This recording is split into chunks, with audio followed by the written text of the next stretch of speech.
ಅಧಿವೇಶನದ ಸಂದರ್ಭದಲ್ಲಿ ಎಂಇಎಸ್ ನಡೆಸುವ ಮಹಾಮೇಳಾವ್ಗೆ ಯಾವುದೇ ಕಾರಣಕ್ಕೂ ಅನುಮತಿ ನೀಡುವುದಿಲ್ಲ ಎಂದು ಜಿಲ್ಲಾಧಿಕಾರಿ ಮೊಹಮ್ಮದ್ ರೋಷನ್ ಶುಕ್ರವಾರ ಸುವರ್ಣ ವಿಧಾನಸೌಧದಲ್ಲಿ ಸುದ್ದಿಗೋಷ್ಠಿಯಲ್ಲಿ ಮಾತನಾಡಿದರು. 10 ಸಮಿತಿ ರಚನೆ, ವಸತಿ 2756 ಕೊಠಡಿಗಳನ್ನು ಕಾಯ್ದಿರಿಸಲಾಗಿದೆ. ಇದರಲ್ಲಿ ರಾಜಕೀಯ ವ್ಯಕ್ತಿಗಳು, ಹಿರಿಯ ಮಟ್ಟದ ಅಧಿಕಾರಿಗಳು, ಮಾರ್ಷಲ್ಗಳಿಗೆ ವಸತಿ ವ್ಯವಸ್ಥೆ ಮಾಡಲಾಗಿದೆ. ವಿಟಿಯು, ಕೆಎಲ್ಇ ಸೇರಿದಂತೆ ವಿವಿಧ ಪ್ರವಾಸಿ ಮಂದಿರಗಳು ಇವೆ. ಈಗಾಗಲೇ ಕೊಠಡಿ ನಂಬರ್ ಹಾಕಿ ಹಂಚಿಕೆ ಮಾಡಲಾಗಿದೆ ಎಂದರು. ಮಾನ್ಯ ಮುಖ್ಯಮಂತ್ರಿ ಅವರ ಅಧ್ಯಕ್ಷತೆಯಲ್ಲಿ ಹಾಗೂ ಉಪಮುಖ್ಯಮಂತ್ರಿ ಹಾಗೂ ನಮ್ಮ ಟೂರಿಸಂ ಹಾಗೂ ಲಾ ಮಿನಿಸ್ಟರ್ ಹಾಗೂ ವಿವಿಧ ಸಂಪುಟ ಲಕ್ಷ್ಮೀ ಹೆಬ್ಬಾಳ್ಕರ್ ಮೇಡಮ್ ಹಾಗೂ ಸಂಪುಟ ಸಚಿವರ ಸಮ್ಮುಖದಲ್ಲಿ ಒಂದು ಮೀಟಿಂಗ್ ಮಾಡಲಾಗಿದೆ ಬೆಂಗಳೂರಿನಲ್ಲಿ. ಆವಾಗ ನಾನು ಸಿಒ ಅವರು, SP ಅವರು, ಪೊಲೀಸ್ ಕಮಿಷನರ್ ಅವರು ರೈಟಿಂಗ್ ಅಲ್ಲಿ ನಾವೆಲ್ಲರೂ ಫಿಸಿಕಲಿ ಹೋಗಿ ಅಲ್ಲಿ ರೆಪ್ರೆಸೆಂಟೇಷನ್ ಅನ್ನು ಕೊಟ್ಟಿದ್ದೀವಿ. ನಾವೊಂದು ಆಕ್ಷನ್ ಪ್ಲಾನ್ ಅನ್ನು ರಚನೆ ಮಾಡಿದ್ದೀವಿ. ಆಕ್ಷನ್ ಪ್ಲಾನ್ ಅಲ್ಲಿ ನಾವು ಏನ್ ಬೇಡ್ಕೊಂಡಿದ್ದೀವಿ ಅಂದ್ರೆ, ಸ್ವಲ್ಪ ಟೆಂಪರರಿ ಶಾರ್ಟ್ ಟರ್ಮ್ ಗೋಲ್ಸ್ ಹೇಳಿದೀವಿ, ಲಾಂಗ್ ಟರ್ಮ್ ಗೋಲ್ಸ್ ಹೇಳಿದೀವಿ. ಶಾರ್ಟ್ ಟರ್ಮ್ ಹಾಗೂ ಲಾಂಗ್ ಟರ್ಮ್ ಗೋಲ್ಗಳಲ್ಲಿ ಕಲ್ಚರಲ್, ಸೋಷಲ್ ಹಾಗೂ ಪರ್ಮನೆಂಟ್ ಇನ್ಫ್ರಾಸ್ಟ್ರಕ್ಚರಲ್ ಕಾಂಟ್ರಿಬ್ಯೂಷನ್ಸ್ ಇರಬೇಕು ಅಂತ ಹೇಳಿದ್ವಿ. ನಾವು ಏನೇನು ಪ್ರಪೋಸ್ ಮಾಡಿದೀವೋ ಮಾನ್ಯ ಮುಖ್ಯಮಂತ್ರಿಗಳು ಬರೇ 1 ನಿಮಿಷದಲ್ಲಿ ಇಡೀ 24 ಕೋಟಿ ಬಡ್ಜೆಟ್ ವನ್ನು ಬರೇ ಬೆಳಗಾವಿಗೆ ಸ್ಯಾಂಕ್ಷನ್ ಮಾಡಿ ಕೊಟ್ಟಿದ್ದಾರೆ. ಇಡೀ ರಾಜ್ಯದ 25 ಕೋಟಿದು ಏನು ಬಡ್ಜೆಟ್ ಇತ್ತು ಬರೇ ಬೆಳಗಾವಿಗೆ ಸ್ಯಾಂಕ್ಷನ್ ಮಾಡಿದ್ದಾರೆ. ಹಾಗೂ ರಾಜ್ಯದಲ್ಲಿ ನಾವು ಎಕ್ಸ್ಟ್ರಾ ಬಡ್ಜೆಟ್ ಕೊಡ್ತೀವಿ. ಜಿಲ್ಲಾಡಳಿತದಿಂದ ಹಾಗೂ 2 ಸಚಿವರುಗಳಿಂದ, ಬೆಳಗಾವಿ ನಮ್ಮ ಉಸ್ತುವಾರಿ ಸಚಿವರು ಲಕ್ಷ್ಮೀ ಮೇಡಮ್ ಇಂದ ಏನೇನು ಬಂದಿದ್ದಾವೆ ಆ ಒಂದು ಆಕ್ಷನ್ ಪ್ಲಾನ್ ಅನ್ನು ಪರಿಗಣಿಸಿ 1 ನಿಮಿಷದಲ್ಲಿ ಅವರು ಅಪ್ರೂವ್ ಮಾಡಿ ಕೊಟ್ಟಿದ್ದಾರೆ. ಇದಲ್ಲದೆ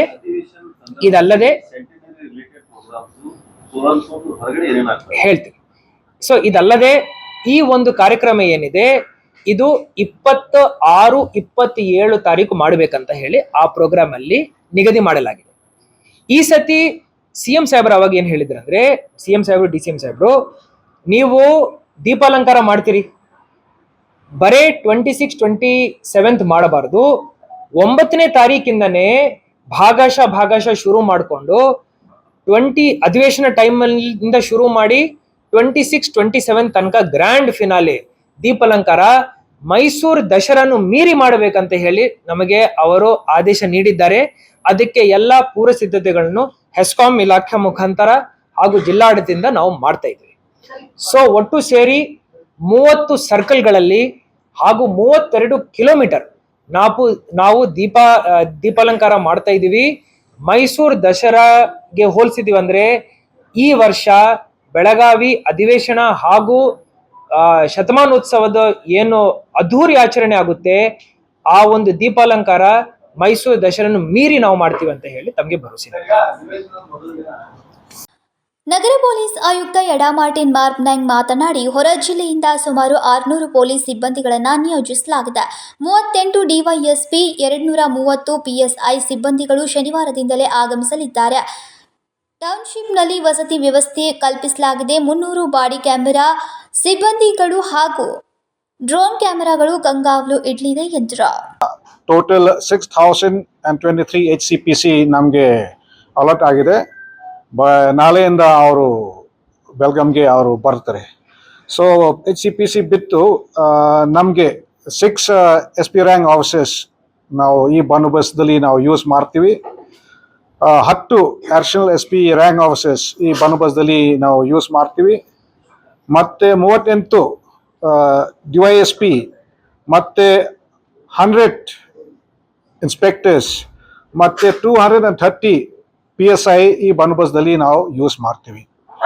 ಈಗ ಹೊರಗಡೆಯಿಂದ ಸಾಕಷ್ಟು ಆಫೀಸರ್ಸ್ ಮತ್ತು ಸ್ಟಾಫ್ ಈ ಬೆಲ್ಗಾಮ್ಗೆ ನಾಳೆಯಿಂದ ಬರ್ತಾರೆ. ಸೊ ಅವ್ರ ಸಲುವಾಗಿ ನಾವು ಬೇರೆ ಬೇರೆ ಜಾಗದಲ್ಲಿ ನಾವು ಅಕೊಮಡೇಷನ್ ನಾವು ವ್ಯವಸ್ಥೆ ಮಾಡಿದ್ದೀವಿ. ದೊಡ್ಡದ್ದು ಇಲ್ಲಿ ಟೌನ್ಶಿಪ್ದಲ್ಲಿ ಒಂದು ದೊಡ್ಡ 10 ಅಲ್ಲೇ ನಾವು ಹಾಕ್ಸಿದ್ದೀವಿ. ಆ ಟೌನ್ಶಿಪ್ದಲ್ಲಿ ಟೋಟಲ್ ಆಗಿ ನಾವು 2500 ಜನ ಅಲ್ಲೇ ನಾವು ಅಕೊಮಡೇಟ್ ಮಾಡ್ತೀವಿ. ಸೊ ಆ ಜಾಗದಲ್ಲಿ ಎಲ್ಲ ವ್ಯವಸ್ಥೆ ನಾವು ಮಾಡ್ತಾ ಇದ್ವಿ. ಟಾಯ್ಲೆಟ್ಸ್ ನಾವು ಹಾಕಿದ್ದೀವಿ, ಮತ್ತೆ ಇದು ಹಾಟ್ ವಾಟರ್, ಕುಡಿಯೋ ನೀರು, ಮತ್ತೆ ಎಂಟರ್ಟೈನ್ಮೆಂಟ್ ರೂಮ್, ಮತ್ತೆ ಮಿನಿ ಹಾಸ್ಪಿಟಲ್.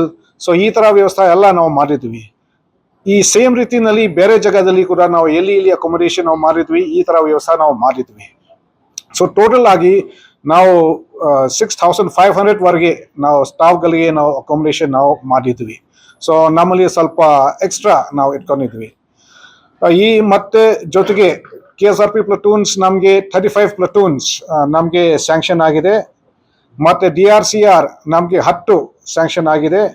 QRT ಟೀಮ್ ಅಂದ್ರೆ ಕ್ವಿಕ್ ರೆಸ್ಪಾನ್ಸ್ ಟೀಮ್, ಸೊ 8 ಬರುತ್ತೆ. AC ಟೀಮ್ ನಮಗೆ 16 ನಮಗೆ ಆಗಿದೆ. ಗರುಡ ಟೀಮ್, ಅದು ಸ್ಪೆಷಲ್ ಕಮಾಂಡರ್ ಟೀಮ್, ಅದು ಬ್ಯಾಂಗ್ಳೂರಿಂದ ಬರ್ತಾರೆ. ಸೊ 1 ಸ್ಪೆಷಲ್ ಟೀಮ್ ಅದು ನಮಗೆ ಅಲರ್ಟ್ ಆಗಿದೆ. ಇದು ಬಾಡಿ ವಾರ್ನ್ ಕ್ಯಾಮರಾಸ್ ಈಗ ನಮಗೆ 300 ಸ್ಯಾಂಕ್ಷನ್ ಆಗಿದೆ, ಅದು ಈಗ ಬರ್ತಾ ಇದೆ. ಇದು ಬಾಡಿ ವಾರ್ನ್ ಕ್ಯಾಮ್ರಾಸ್ ನಿಮಗೆ ಗೊತ್ತಿದೆ, ಈ ಪ್ರಪಂಚದಲ್ಲಿ ಬಹಳ ಯೂಸ್ಫುಲ್ ಆಗ್ತಾ ಇದೆ. ಯಾಕಂದ್ರೆ ಏನೇನು ನಡೀತಾ ಇದೆ ಅದು ಎಲ್ಲ ರೆಕಾರ್ಡಿಂಗ್ ಆಟೋಮೆಟಿಕ್ ಆಗಿ ಅದು ರೆಕಾರ್ಡಿಂಗ್ ಆಗ್ತಾ ಇದೆ. ಮತ್ತೆ ಡ್ರೋನ್ ಕ್ಯಾಮ್ರಾಸ್ ಕೂಡ ನಾವು ಆಲ್ರೆಡಿ ನಮ್ಮ ಹತ್ರ 10 ಇದೆ, ಮತ್ತೆ ಬೇರೆ ಕಡೆಯಿಂದ ಕೂಡ ಮತ್ತೆ 20 ಅದು ಬರ್ತಾ ಇದೆ. ಜೊತೆಗೆ ಎಲ್ಲ ಜಾಗದಲ್ಲಿ ನಾವು CCTV ಕ್ಯಾಮ್ರಾ ನಾವು ಹಾಕ್ಸಿದೀವಿ.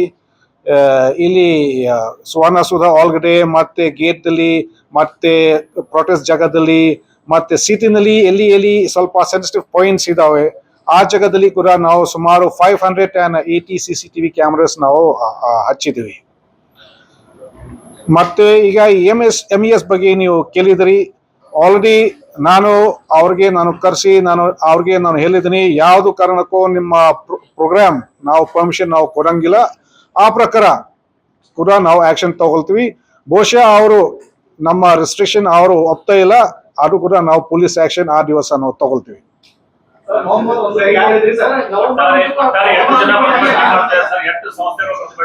ಸೊ ಈವರೆಗೆ ನಮ್ಗೆ 55 ಪ್ರೊಟೆಸ್ಟ್ ಸಲುವಾಗಿ 55 ರಿಕ್ವೆಸ್ಟ್ ನಮ್ಗೆ ಬಂದಿದೆ. ಮತ್ತೆ ಮೆಮೊರಂಡಮ್ ಕೊಡ್ಲಿಕ್ಕೆ ನಮ್ಗೆ 50 ಬಂದಿದೆ. ಸೊ ನಿನ್ನೆ ಅದು DC ಸಾಹೇಬ್ ಜೊತೆಗೆ ನಾವೆಲ್ಲ ಡಿಸ್ಕಷನ್ ಮಾಡಿದ್ವಿ. ಅವ್ರಿಗೆ ನಮ್ಮ ಆಫೀಸ್ಗೆ ಕರೆಸಿದ್ವಿ, ಅವ್ರ ಜೊತೆಗೆ ಡಿಸ್ಕಸ್ ಮಾಡಿದ್ವಿ. ಮತ್ತೆ ಅವ್ರಿಗೆ ಕೂಡ ನಾವು ಸ್ವಲ್ಪ ಅಡ್ವೈಸ್ ಕೊಟ್ಟಿದ್ವಿ, ಹೇಗೆ ಮಾಡಬೇಕು, ಯಾವ ರೀತಿಯಲ್ಲಿ ನೀವು ಪ್ರೊಟೆಸ್ಟ್ ಮಾಡಬಹುದು ಅಂತ ಎಲ್ಲ ಅವ್ರಿಗೆ ನಾವು ಅಡ್ವೈಸ್ ಕೊಟ್ಟಿದ್ವಿ.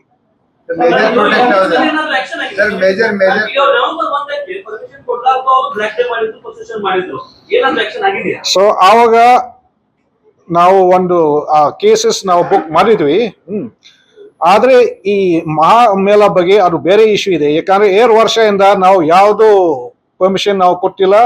ಮತ್ತೆ ಯಾವಾಗ ಅವರು ಆತರ ಅಕ್ರಮ ಆಗಿ ಯಾವ್ದು ಪ್ರಯಾಣ ಅವ್ರು ಮಾಡಿದ್ರೆ ಈ ತರ ಮಾಡ್ಲಿಕ್ಕೆ ನಾವು ಆಕ್ಷನ್ ತಗೊಂಡಿದ್ವಿ. ನಿಮ್ಗೆ ಗೊತ್ತಿದೆ 2022 ಕೂಡ ಏನ್ ಆಕ್ಷನ್ ಆಗಿದೆ, 2023 ಕೂಡ ಏನ್ ಆಕ್ಷನ್ ಆಗಿದೆ ಅವ್ರ ಮೇಲೆ. ಈ ಸತಿ ಕೂಡ ಬಹುಶಃ ಅವ್ರು ಈ ತರ ಪ್ರಯಾಣ ಅವರು ಮಾಡ್ತಾರೆ, ಸೇಮ್ ಆಕ್ಷನ್ ಅವ್ರ ಮೇಲೆ ಆಗುತ್ತೆ. ಇನ್ನು ಈ ಸಂದರ್ಭದಲ್ಲಿ ಅನೇಕರು ಉಪಸ್ಥಿತರಿದ್ದರು. ವಿನೋದ್ ಕೋಲ್ಕಾರ್, KMM ಕನ್ನಡ, ಬೆಳಗಾವಿ.